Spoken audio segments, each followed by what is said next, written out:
everyone. Welcome back to the Fearless and Fabulous podcast. It's a space for everyone to thrive, no matter their age or size. I'm your host and creator, Melanie Robinson. I'm also the reigning Ms. Voluptuous International, and I also wanted just to hold up my cup here. I got my podcast cup here, and I got to put those links back up because I always forget to do that. But today we're keeping it international. We have had queens, women from literally around the world, and we are going back to the Netherlands because the Netherlands has fantastic women. And I want to introduce you to my sister, Queen Tamara. Say hi, Tamara. Hi. So, just to give you all a little background about her, I met her through the pageant we did together, Miss Voluptuous International, and she represented the Netherlands as the Ms. this Yes. last year. And she's amazing. She's fabulous, and she's got a really interesting story. So, first, why don't you just tell us a bit about you? So about me, yeah. So indeed, we met at Miss Voluptuous International 2024 in North Carolina, Yeah. which I have never been to the United States, so that was a first for me. But yeah, I live in Almere, which is a place nearby Amsterdam. So if I mention Amsterdam, everybody knows where that is. Yeah. Yeah, and I'm a busy bee. I don't sit still. I don't keep still. Currently got a new job working at the Ministry of Education, Culture, and Ooh, Science. nice. And yeah, I'm. You see in the background. All right. I also are involved in ice hockey. Very cool. Very cool. Yeah. And that's what I really want to dig in today because that's not, a usual place for a woman to be. And I also know that you are a professional wrestling fan. I am. As Yes, well as I ma'am. am too. I am too. I So I have to ask, who is your favorite wrestler? That's Like so growing hard up. to ask me because I So like so many. isn't there like one specific one that you fell in love and then fell in love with wrestling? Okay, so I think the one that really brought me into wrestling were the Hardy Boys. Ooh, good choice. Good choice. Yeah, just their uniqueness, their style. Jeff Hardy is, he's a crazy man He and an is. amazing artist. So I would say they brought me in. So what about you? Who brought you in? So I had two, actually three that kind of got me hooked. And I remember the very first time seeing wrestling, it was Razor Ramon Oh, versus Jim really? the Snake. So I go back. And Yeah. then Hot Rod's Piper. That those three were like my like the ones that I started wrestling, loving the passion and what they did. I always had a thing for a good heel. A Mm, good heel is yeah. amazing. I So do love a good heel too. Like yes. right now I'm really loving Dirty Dominic Mysterio. He's a Oh good yeah. heel. Yeah. I Uh love the whole like Usos Gunther stuff going on mhm. right now. I also really like that because I think that's very it's a very fun one to do and I'm curious about how that's gonna develop. Well, we could talk about wrestling all day, I'm Yes. sure.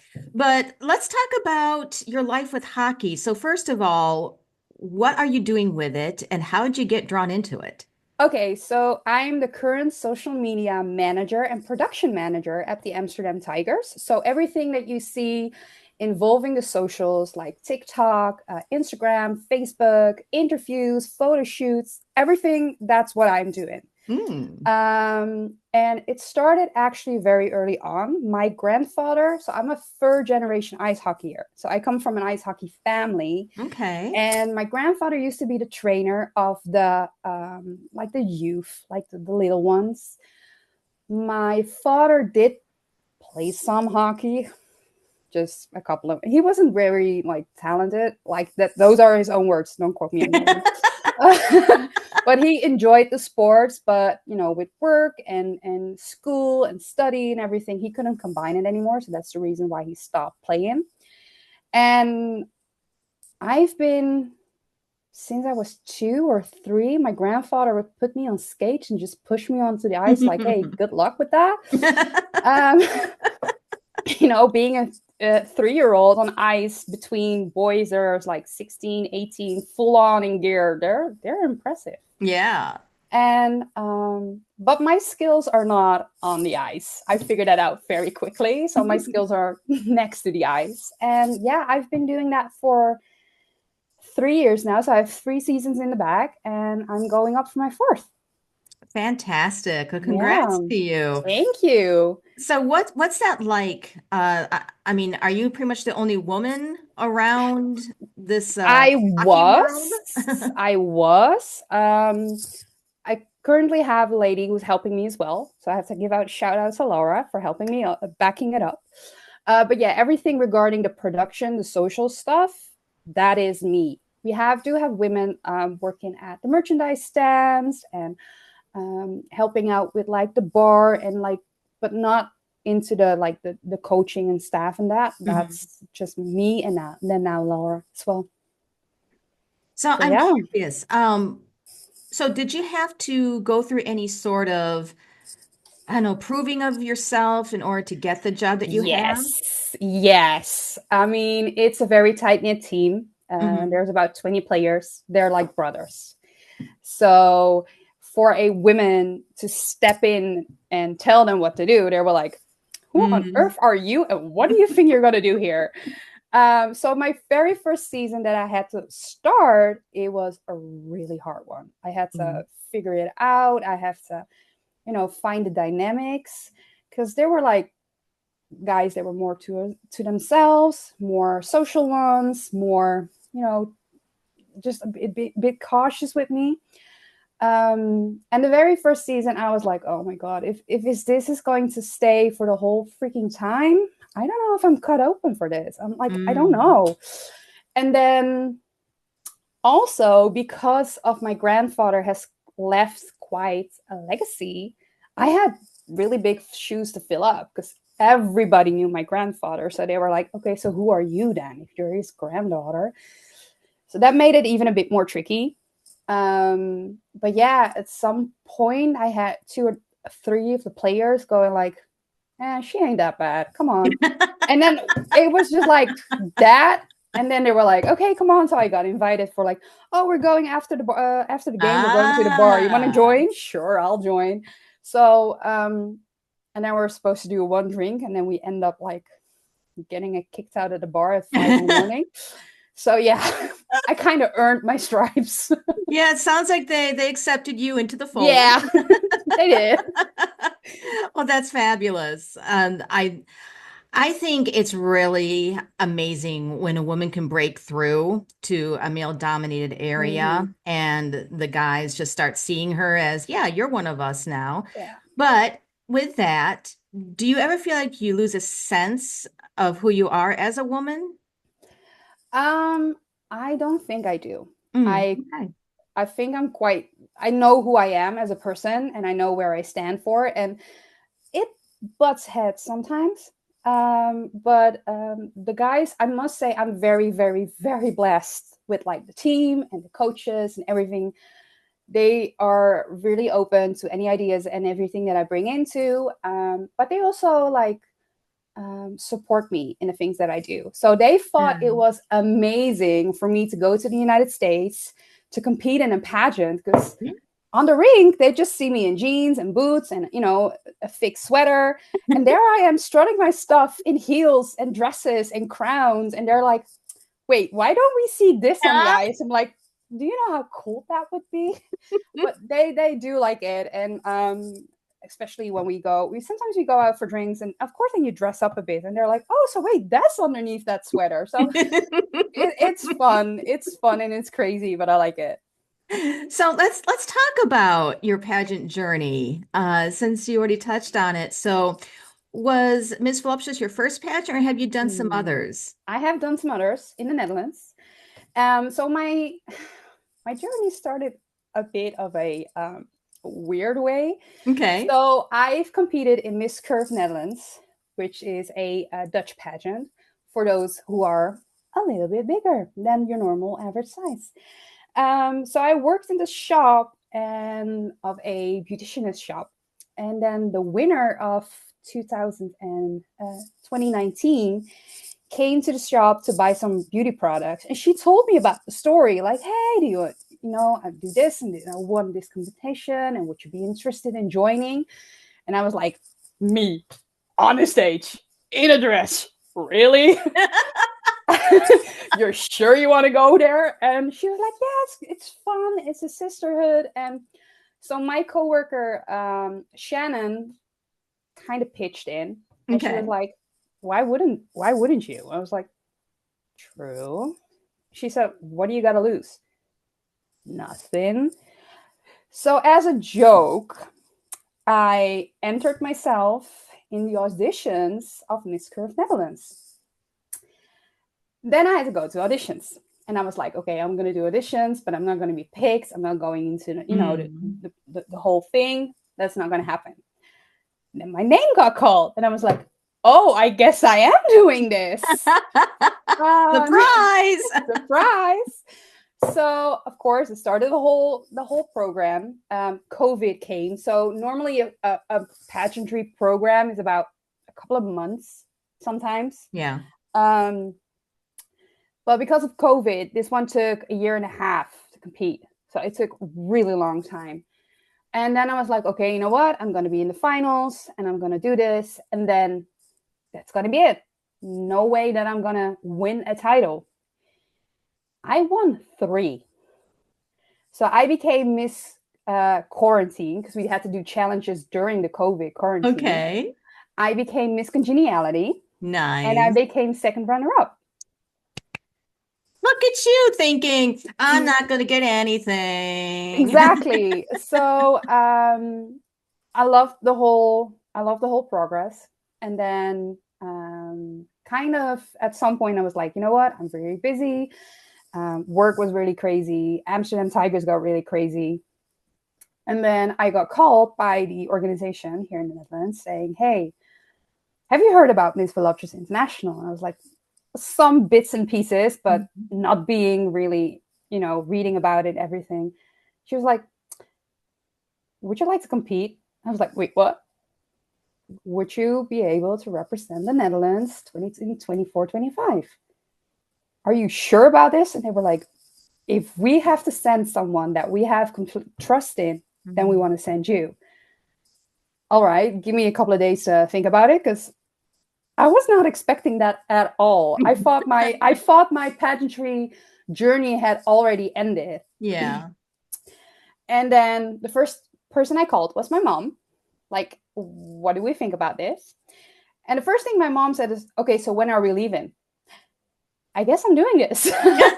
Mom's like, okay, let's Mom was go. like, okay, let's pack my bags. When are we leaving? I was like, I haven't said yes yet, Mom. She was like, but you are gonna. You gotta Apparently I listen to am. mama. Gotta listen to Mama. So I was like, apparently I am saying yes. And then called them back up, said yes, and then the whole journey started again.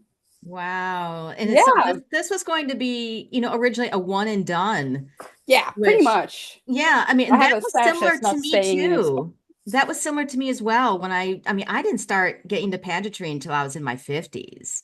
Yeah. And it was just a Because way for how did me to, you just like what was the reason for you? I know you've done some pageants, but what does MVP make more special than other ones? I wouldn't say other ones are not that special or yeah. important, but you know what I mean. No, that's great to ask. Because I mean, years ago, when I was 19, I had this dream of becoming Miss America. So I entered a local level of that Hmm. pageant and I got in top 3. And then I met my first husband and life just went that way. And I just left pageantry alone for years and years. And it wasn't until I was facing 50, and that was kind of a scary age range for me, just because the way that I had been taught to fear aging. But I wanted to change the narrative of how I felt about it. So there was a local pageant in California where we were living at the time, and I decided I'm just going to go for it. And I was the oldest person there. It was mostly like a lot of teenagers, early 20s. There was a Mrs. Division, and I was clearly the oldest one. And I thought, well, either this is going to go great, but I wasn't expecting anything. Yeah. And I just showed up as myself, and I felt like I wanted to represent every woman who hadn't seen herself growing up, and I came back with a title. That I think that's always the fun part when you're like going into something and you're not expecting anything at all, and then apparently it's in the vibes or in the energy that you're Yeah. gonna get something. Yeah, I think everything has its time, frankly. And, the thing is, after that pageant, I thought that was going to be a one and done for me. I honestly did not believe that I would be accepted into the pageant world. Like, Hmm. I mean, I have short, purple hair, I'm curvy. Like, where do I belong? And I did another international pageant before MVP, and I I was in the elite division, which is over 50, and there were four of us. Three of them got to go to the finals, and guess who didn't? So it was, No way! Now you can brag because look what kind of title you won. Ha I ha. know, but the thing is that it wasn't for me. That Hmm. one just wasn't for me, and I didn't let it deter me. So with you, when you decided to join MVP, what were you looking to do? What were you hoping to accomplish? Well, most of all, for me, especially being a representative for someone who is a bigger size. Hmm. And I think it is very important to have. When I was a little girl, I was fuller. I wasn't big or whatever, but you wouldn't have a lot of like representation of fuller women. I won't say bigger woman or just fuller woman. Yeah. So for me, being able to have that platform at MVP to show who I am, to show my loud Dutch mouth, because I was loud, sorry. But also having here in the pageantry world here in the Netherlands, have some girls call me mama because I became pageant mama. And I was like, I have to do this for my little girls. I have to show everybody that doesn't matter if you're tall, if you're short, if you're petite, if you're fuller, you are here to be seen and to Yeah. be heard. And whatever message that you have for the world, it needs to be having a platform that you can show it and express yourself to it. And Yeah, I thought exactly. MVP was amazing, a beautiful platform for that. Yeah, and I think what's also important is, especially in the world of pageantry, we don't see, a lot of body diversity. Like once in a while, you see a girl who's a little curvier, but and I'm talking like on a large, main level. Yeah, massive level. Right. Yeah. I mean, there are definitely pageants, like MVP that have, more curvier contestants, but generally the public does not see these women. And that's something I wish, we would get more. I think it goes a bit of two ways. So no, we are not they're not being shown, but I Hmm. think also because of all social media and everybody having an opinion about Yeah. someone who's fuller, you're not healthy, you're not eating right, you're fat, you're lazy, you're blah blah blah blah blah. So I think a lot of women are afraid to claim that spot in the spotlight as well because of Yeah. the backlash that they may receive. And I think, the thing that, drives me crazy about that is that's precisely what those people want. They Yes. want those women, women like us to shrink back into the shadows and, for us to show up being unapologetic about who we are. That's threatening to them. That's And scary. and for them, I just say, sorry, get used to it. Here I am. Don't like my opinion? Walk out the Walk door. away. I So, think that's a lot of that says a lot, especially if you're 9 out of 10 times, like mostly the times, I wouldn't say 9 out of 10 times, but mostly fuller women have had a bullying mhm. experience, either it be in real life or on social media or on whatever platform. You get damaged by that. Yeah. So you don't want to give anyone the space to damage you like that again. Hmm. But it doesn't always help to hide in the shadows. And it's a brave and scary step if you do decide to step out of that shadow into the limelight, and then you still get hate. I mean, I got a lot of hate for it. Whatever. I have broad shoulders. Bring it on. Oh, did you face that on social media or was it behind the scenes? So for me, it was a bit of 50-50. Yeah. So I did get, of course, you get always get hate on like social media, from keyboard warriors. Yeah. Let's give them that name because that's what they are: keyboard They're warriors, trolls. They're the trolls. trolls, the keyboard warriors, the naysayers, whatever you want to call them. Um, but I also think that, I don't know, I think it's global. Maybe it's women together in a competition. You always get those moments of like backstabbing, or she said, he said, or, and I think, why on earth Yeah. would we want to have that? You're there for the same of course we all want to win. Yeah. We all want to win. But why can't you not be supportive of the ladies that are competing with you, even if you don't like them? Just, hey, good job. That's all you need to say. Yeah. Good job. And Because the thing is, even if you don't mean it, just act like you mean it. yeah. And the thing is that the fact, especially, we curvier women, the fact that we're there and we are showing who we are and we're putting our hearts out there and we're being bold and, fearless and fabulous, if you will. Loud as hell. Loud as hell. Yes, ma'am. I mean, that in itself, we should be celebrating each other for. Like Yeah. we need to do that. Yeah, we And for do. me, I have no tolerance for anyone who brings me negative vibes. Like I'm just like, no, I'm not here for it. No, well, That that's I for look me at the it as same. that's a you problem. You need to go work that out. Yeah, pretty much. Well, that's for me the same. I mean, there was a point that I would let it get to me. And I think that takes a toll on your mental health. Hmm. And I'm at that point right now where I'm like, you don't like me, you hate me, you have an opinion about me, you have a problem with me. That still sounds like a you problem. So it's Hmm. your task to fix it. I'm not going to put my energy into you anymore. I'm not going to give you anything of my time, my space, my energy, my mental health. Don't just leave. I'm Preach. I'm I'm done with it. And Preach. you lose friends of that, because of that, or Mhm. people around you, you lose them. Um, there is I think I've seen it on TikTok multiple times, and I believe it's from a television show called The Tudors, where the young lady Yeah. says, the older lady tells the younger lady, um, I miss the old you. And she said, well, she died or something like that. And like, this is now who I am. She Hmm. was easy to manipulate. This is now who I am.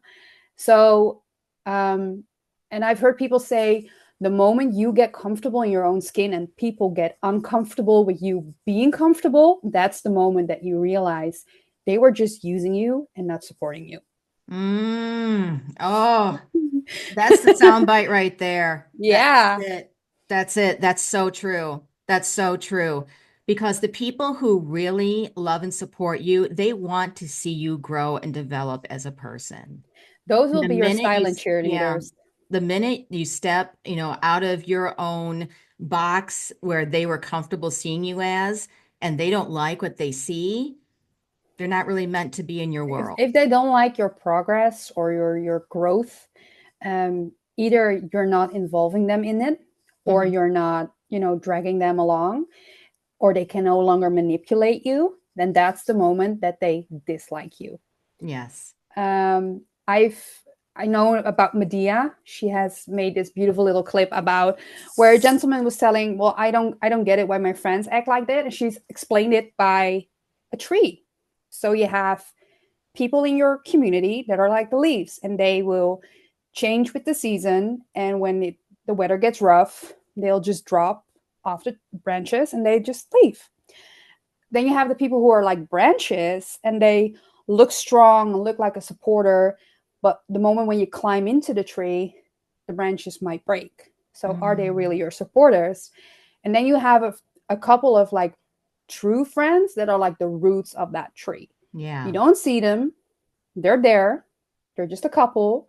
They help you to be strong, stand up tall to support you, those are your true friends, those roots, not the trees, like not the branches, not the Yeah, leaves, those roots. And I think we all have that 4 or 5 friends or family members that are your roots. absolutely. Absolutely. So you were saying to me before we started recording that you think you're done being active as a Yes. contestant in the pageant world and maybe going more behind the scenes. What made you decide to say, "Hey, I'm done being on the stage as a pageant girl"? So, first of all, MVP was already an extension of my journey because I Hmm. already thought that I ended my journey. But coming back from the States, I had a mental breakdown. So it was a lot of multiple things piling up, and I literally broke down. I wouldn't get Mm. out of bed. I wouldn't eat. I wouldn't communicate with friends or family. I wouldn't go to work. So I've been at home for at least 3 months, having a, Mm. I wouldn't say a burnout, but I was close to a Yeah, burnout. So finding yourself and finding your true self back after a very intense period, that for me was the reason, like, it's good. I had yeah, I had my beautiful journey. MVP was a beautiful journey. They always say stop at your highest. I think MVP was for me my highest. I don't know if a lot of people noticed, but I did a final bow on the stage during my gala rounds. oh, I really? did a final little bow. Nobody knew. I later on people said, "Oh, you did such a cute little thing at the last, the beautiful dresses," and I was like, "That was my final bow to the pageantry world, and I could do it Oh, on an international stage. It's okay." And I don't regret a single moment because I love everything about it. But for me, it's like it's okay. I can look back on it. My mental health is finally getting in a good flow again, which has been a struggle. But yeah, it's okay for me, and I yeah. love to still support my little girls that still call me mama. So I still support them. I still go to their finals and scream my head off. Yeah, and if I can help backstage somewhere, then I'm more than willing to do so. Yeah, Yeah, Tamara, I was in a similar mindset because I knew that no matter what happened, that was going to be my last yeah. pageant as a competitor because I felt I had done everything I wanted to do, and whatever happened would just be the cherry on top. So when I did my final, walk on stage in my evening gown, I felt that as well. I'm like, this was it. This is Yeah. it. And I felt so satisfied. I felt so satisfied. And I knew that, if I won, if I didn't win, whatever it was, I felt like I had won regardless. So I it's, think you and I had that same feeling, and yeah. especially the amazing part was that I could share this journey with my mom. My mom flew with Mm, me to the United States, and seeing her sit there in the audience with this big smile on her face, I was like, I did it. It's ah, okay. Whatever happens, happens right now. If I win a title, if I don't win a title, if I'm just getting, the good job price, I don't care anymore. I did it. And for me, it's okay. I can yeah. close this chapter and it's fine. That's so special to have that with your mom. I don't know if you noticed it, but when I did get crowned, I thanked my mother um, Hmm. to the Honey, heaven. we were all crying because of you doing that. We Oh, were like behind the scenes, like, oh my God, no, she did not. oh Yeah, God, it was yeah. a mess behind the scenes though. Girl, girl. I mean, I'm making ridiculous faces in the photos. I'm just like, oh, and, oh, and Listen, I was really trying to, like, every single time that I saw the photographer, and I was like, oh, don't make a funny face. Don't make a. I must have done it. Whatever. Oh, it is what it is. We were in the moment. Exactly. We were in the moment. Well, Tamara, I mean, this has been an amazing conversation, and I hope that we could do a part two later on because Sure, I would I love feel that. like we have so much more to talk about. And you just been such a delight. And I'm so happy that you and I have connected, and we will continue to connect because we have such a love for wrestling. Absolutely. So I want to thank you so much, and I will put your socials with our episodes so people can follow you and follow Yes. your amazingness and fabulousness. Thank you. And thank you all so much for joining us today at the Fearless and Fabulous podcast. Remember, this is the space for us to thrive no matter our age or size. And just remember that you are enough no matter what. Please make sure to like, follow, subscribe to the channel, please, and share it with a friend who could use this message. Thanks again. We'll see you soon.